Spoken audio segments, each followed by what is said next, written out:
ওকে, আপনার এই ফিল্ডে আসার গল্পটা শুনতে চাই। কিভাবে আসলেন এই ফিল্ডে? আচ্ছা, আমি 2015 সাল পর্যন্ত জব করতাম।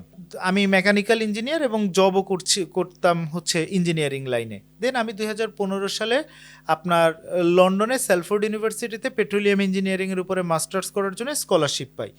তো স্কলারশিপে আমি বাইরে যেহেতু চলে যাব, আমি জবটা ছেড়ে দিই জুলাই মাসে। তো জুলাই মাসে জব ছেড়ে দিয়ে আমার আগস্ট সেপ্টেম্বরের 19 তারিখে আমার ক্লাস শুরু হওয়ার কথা ছিল। সো হঠাৎ করে আমি যখন এগোচ্ছিলাম এই প্রসেসটা নিয়ে, আমার কাছে হঠাৎ করে মনে হলো কি আমি দেশের বাইরে যাব না।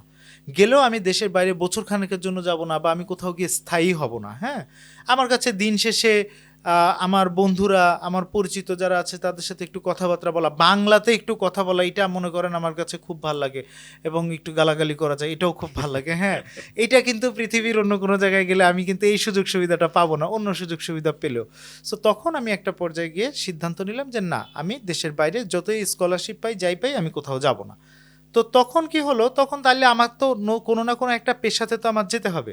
তো আমি 2011 সালে আমি প্রথম ক্যারিয়ার মানে জবে জয়েন করি, গ্র্যাজুয়েশন কমপ্লিট করার পরে, এবং 2015 সালের জুলাই মাস পর্যন্ত হচ্ছে আমি লাস্ট জব করছি। সো এই যে আমার যে 4 সাড়ে 4 বছর, এই টাইমিংটাতে আমি একটা জিনিস খুব খেয়াল করে ফলো করতাম, যেটা হচ্ছে প্রত্যেক শুক্রবার এবং শনিবার আমি কোনো না কোনো প্রশিক্ষণে অ্যাজ এ স্টুডেন্ট আমি অংশগ্রহণ করতাম। ওকে।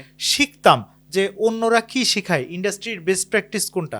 আমি ইঞ্জিনিয়ার হওয়া সত্ত্বেও বাংলাদেশে তখনকার সময় থেকে আরম্ভ করে এখনকার সময় পর্যন্ত যারা এইচআর, অ্যাডমিন, এগুলোর উপরে recruitment, selection, performance evaluation, performance management, KPI, KRA, এগুলোর উপরে যারা ট্রেনিং করায়, প্রত্যেকটা ট্রেনিংয়ে আমার অংশগ্রহণ করা আছে।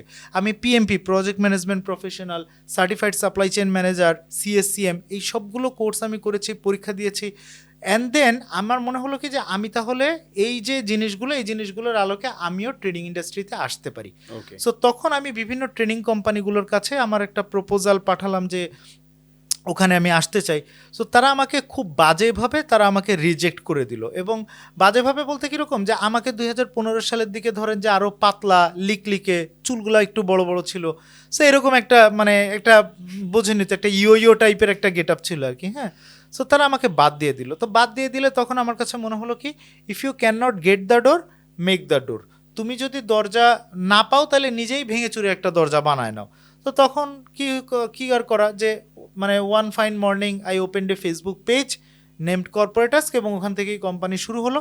তারপরে আমি প্রথম ট্রেনিং করানো আরম্ভ করলাম। আমার লুকের সঙ্গে, তৎকালীন লুকের সঙ্গে যেটা যায় সেটা হচ্ছে সিভি রাইটিং। অ্যাটলিস্ট আমি 4-5 বছর আগে যেহেতু গ্র্যাজুয়েশন কমপ্লিট করছি তখনকার সময়ে, সো আমার হয়তো একটু মানে সিভি রাইটিংটা আমার ক্যারেক্টারের সাথে হয়তো যায়।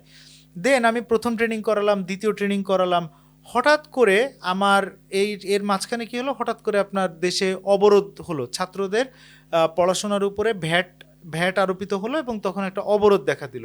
যার কারণে আমার দ্বিতীয় ট্রেনিংটাতে আপনার 10 জন রেজিস্ট্রেশন করা সত্ত্বেও উপস্থিত হলো মাত্র 3 জন, এবং ওই দিন আমার নেট 5,000 টাকার মতো লস হলো। বিকজ তখনও আমার অফিস আদালত কিছু ছিল না, আমি বাইরে একটা স্পেসে গিয়ে ট্রেনিং করাতাম। তখন আমার মনে হলো কি যে এইভাবে লস করলে তো হবে না, আমার কোনো আয় নাই, উল্টা যদি লস থাকে তাহলে তো মহাবিপদ। তাহলে ওই সিভি রাইটিংয়ের ট্রেনিং যখন করাই, তখন যারা ট্রেনিং করে গেছে তারা ট্রেনিং করে যাওয়ার পরে খুব ভালো ভালো ফিডব্যাক দিছে।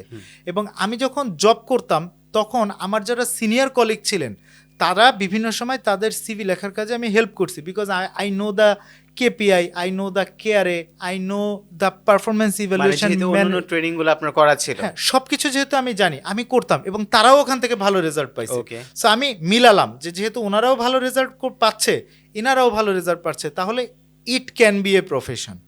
তখন আমার তো জাস্ট ফেসবুক ছিল, আমি ফেসবুকে পোস্ট দিলাম যে আমি এরকম সিভি লেখানোর ব্যাপারে ইন্টারেস্টেড।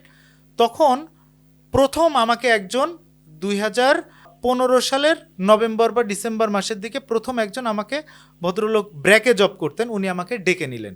ওনার সিভিটা আমি করে দিলাম, খুব সম্ভব, আমি এখন এক্স্যাক্টলি ডেট মনে করতে পারবো না, খুব সম্ভব নভেম্বর মাসে। অ্যান্ড দেন উনি আমাকে ডিসেম্বরে জানালেন ওনার নাকি চাকরি হয়ে গেছে। আচ্ছা। এবং উনি আমাকে প্রথম 3,500 টাকা দিলেন। ওকে। তখন আমার মনে হলো যে আরে, এই কাজ করলে তো মানুষ পয়সা দেয়, তাহলে এটাও তো একটা পেশা হতে পারে, রাইটিংটা। হ্যাঁ, রাইটিংটাও তো একটা পেশা হতে পারে, এবং এটার জন্য তো I am giving so much effort. হ্যাঁ, এবং আমার অনেক রকমের নলেজ অ্যান্ড আদার্স আছে। তো তখন থেকে আমি ভাবলাম যে না, এই সমস্ত ট্রেনিং এগুলা বাদ, এগুলো করে হবে না, আমাকে সিভি রাইটিংয়ে আসতে হবে। And then formally I started from January 2016 and তখন থেকে এখন পর্যন্ত আমাদের প্রায় 50,000-এর মতো রেজুমে আমাদের কোম্পানি থেকে তৈরি করা হয়েছে এবং আমরা ফার্স্ট এই কনসেপ্টটা বাংলাদেশে হচ্ছে ইন্ট্রোডিউস করছি, ইমপ্লিমেন্ট করছি। এখন তো মোটামুটিভাবে মার্কেটে এস্টাবলিশড।